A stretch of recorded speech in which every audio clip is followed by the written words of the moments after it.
But ideally, I want to be like really clear here. The most important thing is make sure you're ready, right? Like, don't plan on retaking. Phil back for another MCAT podcast. How you doing, my friend? Good. Things are changing. We got some AAMC announcements to talk about. The new 2021 MCAT, kind of like what's going on with that. Going to be pretty exciing. I don't know if everyone finds it exciting. Yeah, I was going to say exciting according to who? That's the biggest question. So as we're releasing this, and we're going to try to push this out a little bit early because MCAT registration for 2021 opens on November 10th. This podcast is supposed to come out November 11th, and so we'll try to push this out early. No guarantees. So if you're listening to this before November 11th, we have succeeded in moving up the timetable. If not, we apologize, but it's still relevant information to help you through the process of figuring out but when you should be taking the MCAT. That's really the biggest question, hopefully, that we're answering today, and some of the frequently asked questions around, unfortunately, what we're still dealing with COVID and the pandemic and the WMC and how they're handling or mishandling all that fun stuff as well. So let's go ahead and jump in to kind of the thought process of what a student should be doing, assuming they are going to take an MCAT that is within this date of MCAT dates that are opening up. Yeah, so there's a couple things different about this year. First off, they're opening up registration in phases.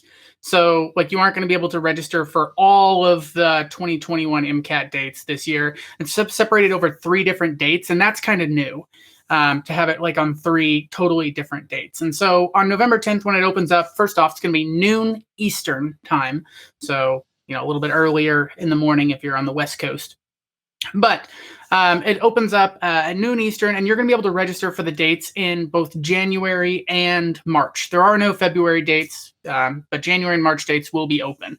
They've announced dates for like April and May and June and July and September and like August and all of that stuff, but you won't be able to register for those dates.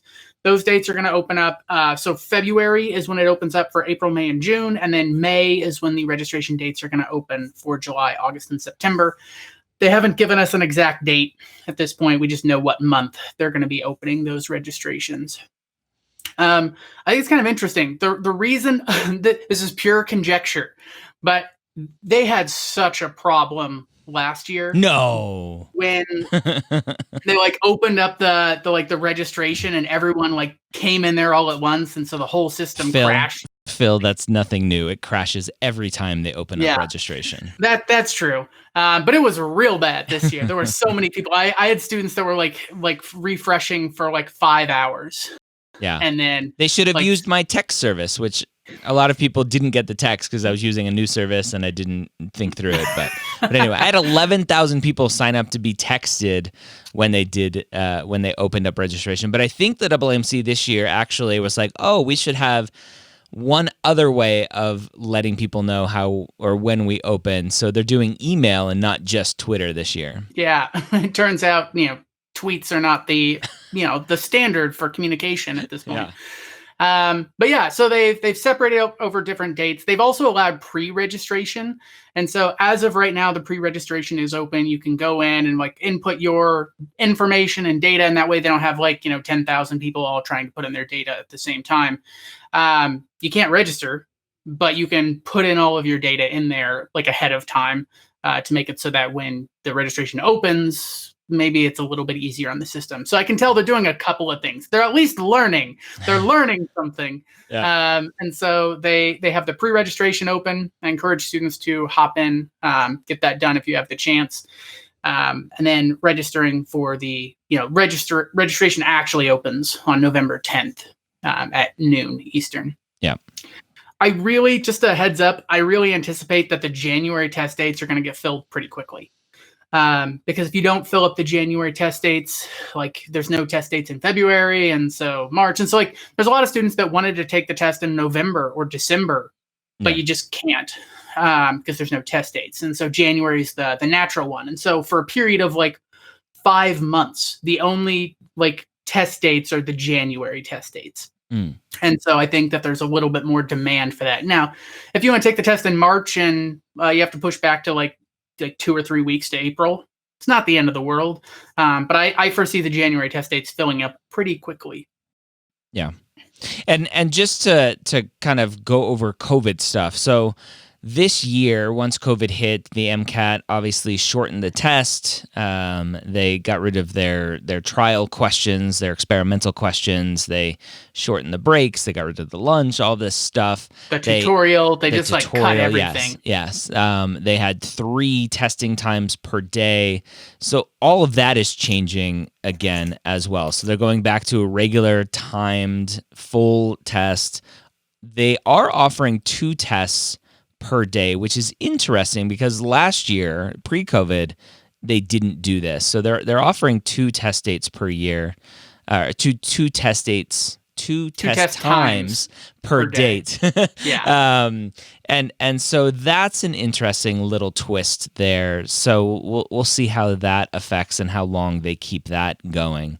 Talk about kind of how students potentially maybe were preparing for the full test and then started preparing for the shorter test, and now if they got pushed back or everything got too overwhelming, which is completely understandable, and they pushed back to next year and now they're going back to the full test, what should that mindset be for those students? So first off, I'm probably like in the minority once again, but I think it's a good move to go to the longer test. Gives the AAMC more data. They can be more confident in like the scores they're giving. But more importantly, I had a lot of students that really struggled without the lunch break, like not being able to like take a second to just unwind. And like I personally, like if I had to take the test, I'd rather take the 7.5 hour version than the 5 hours and 45 minutes, just because I need that kind of like break in the middle to kind of like recatch my thoughts and loosen the muscles in my neck a little bit, rather than just being stuck to the computer for 6 hours, which is just difficult. So that is a change. They're going back to the long version. They're still doing all of the normal COVID protocols. So you got to wear a mask while you're in the test center, and they're going to be doing the spacing, which is, I think, why they have the 2 test time frames. Because they need they can't fit as many people into a room as they used to be able to. Makes sense. Yeah. And so if they cut the population in the room in half, they need double the amount of tests, and they don't want to double the test dates. So they just allow you to take it in the morning and in the evening. I believe it's 7:30 and 3:00 are the 2 time frames that you're able to do it. Yeah. 7:30 a.m. and 3 p.m. And so that's also something to consider and think about with your prep as well. I know I personally, the longer I get from my morning coffee, the worse my brain works. I'm making up words because I have an idea I need to express, but I don't have a word for it. So it's like squishability or something like that. So my brain just naturally, I notice, works worse as the day goes on. I know there's a lot of people that, night owls, that get their best work done at 10 o'clock at night, and 10 o'clock in the morning they're useless. And that's something that, I feel like you need to kind of keep track of what's how you feel and what's going on with your rhythms. And that's actually kind of a bonus, because in the past it was just 8 in the morning was the only test time frame. And if you're someone who works a little bit better later in the day, then that's a new opportunity that you didn't have before. Yep. Yeah, that's good. The other thing to factor in with that is, especially as your test date approaches, you need to be practicing at the time frame that you're going to be taking the actual test. So if you're taking your test at 7:30 in the morning, you want to be taking your practice tests at 7:30 in the morning. You want to be doing the bulk of your studying earlier in the morning, getting your brain and body used to being mentally active at that early hour, and vice versa. If your exam is in the afternoon. So I will note that the 3 p.m. exam, if you sit down to take the exam at 3 p.m., you're going to be finishing at 11 o'clock. And so this is, it's not a 2-hour exam. It's still a long exam, but you're going to be up kind of late. That might be past, I'm definitely getting old. That's past my bedtime, right? So something to be aware of. You might need to be able to be mentally active and calculating things and interpreting graphs and charts and figures at 10 o'clock at night, which might be difficult for some people. Adding in to that probable rush in the January test dates when students are stampeding, trying to not only get the date they want, but the time frame that they want. And so, once again, you want to be early in on that if you can. Yeah.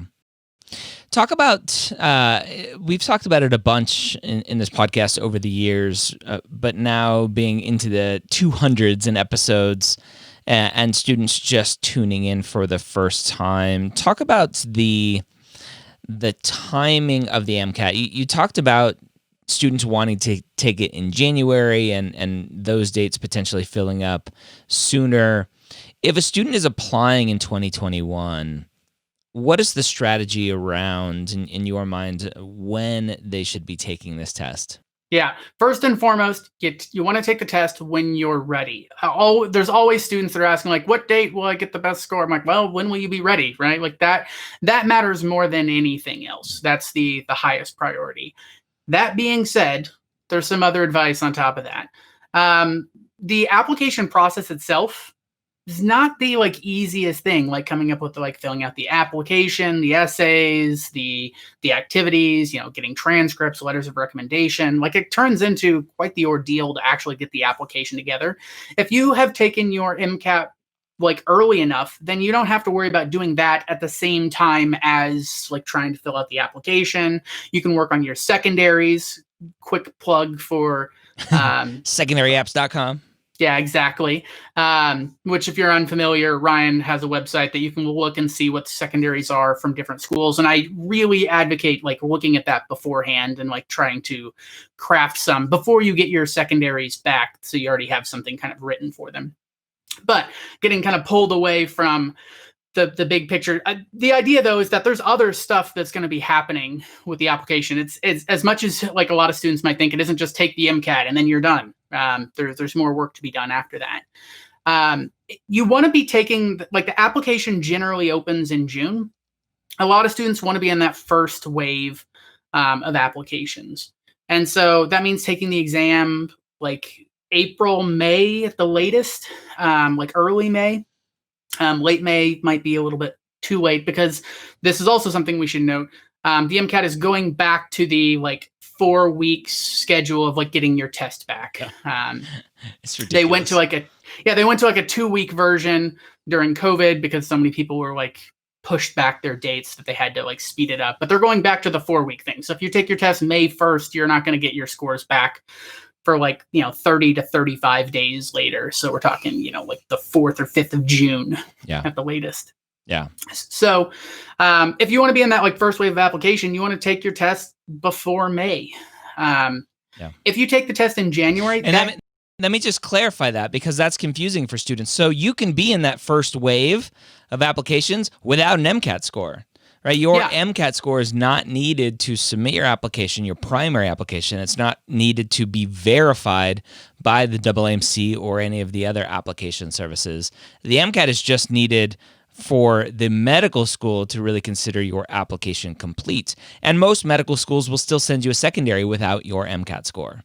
So the MCAT score isn't really holding up anything application submission wise, but it definitely gets in the way of being able to do it all. Yeah, and a lot of schools, no school is going to accept you without having gotten the MCAT I don't know, score. I'd put an asterisk on that, right? Okay, yeah, there we go. This year with COVID, I think some schools are going to accept some students without an MCAT score, and we'll see if that gets carried over in the future. Yeah, that actually is interesting. There are a couple of schools. I think, was Stanford one of them? Stanford is one that said they we're going to do it. There's a handful that the Students for Ethical Admissions has a list of schools that have changed their MCAT policies. So go check them out. Yeah, definitely look at that. If anything, I don't know if I expect that to pick up steam or to go backwards.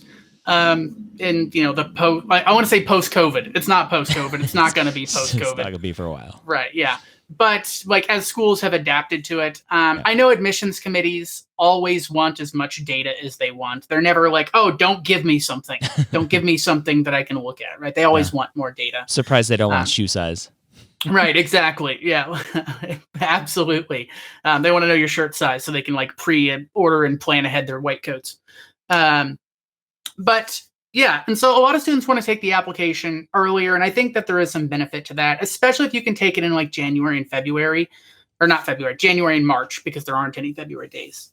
But if you can take it in those times, that gives you a little bit of wiggle room to possibly retake the exam if needed and still be in that like early wave of admissions. If you're taking your exam in June or July and then you need to retake, like you're going to be retaking, like in order to like prep again, we're talking like late August or September.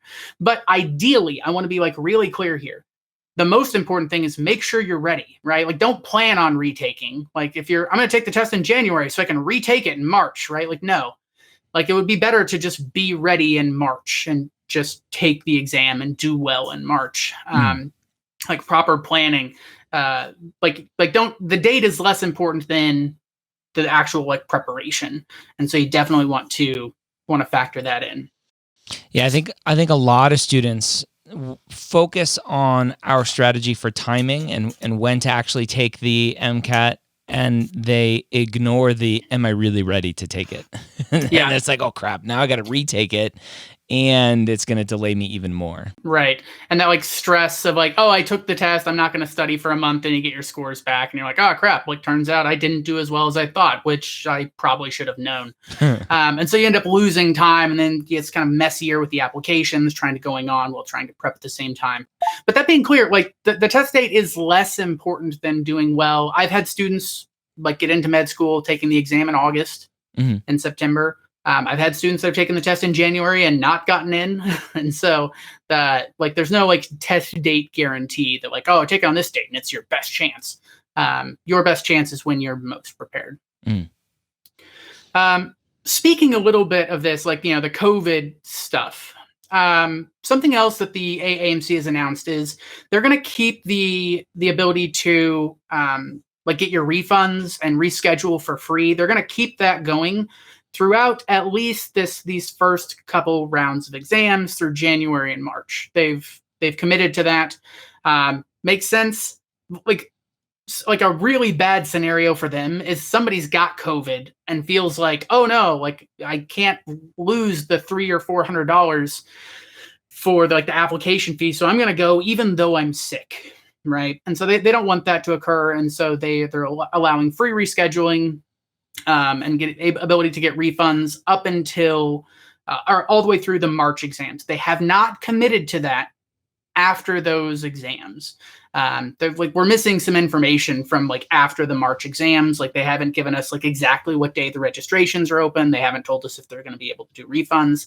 A part of me feels like they might be planning on like, you know, if a vaccine comes out miraculously in January, which I'm not holding my breath for, then like, oh, COVID thing won't be a problem in April and May. And like, I would love that.